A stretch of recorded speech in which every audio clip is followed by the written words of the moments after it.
video. I've got the stepper motor cooking on the Tessel. This is the first version. They just came out with a second version now, but this is the first version.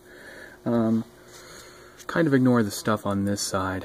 This here is the stepper driver motor. This is just a motor driver. I'm not using that currently for this one.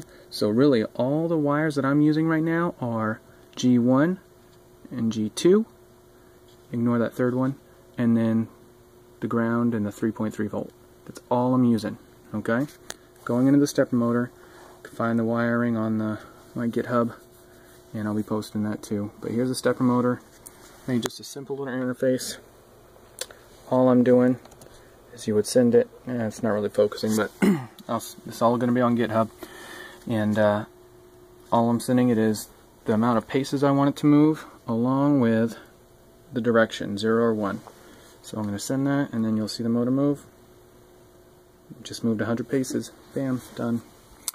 And of course you can change the direction. So interface is going to be all up on GitHub. It's pretty straightforward, nothing crazy.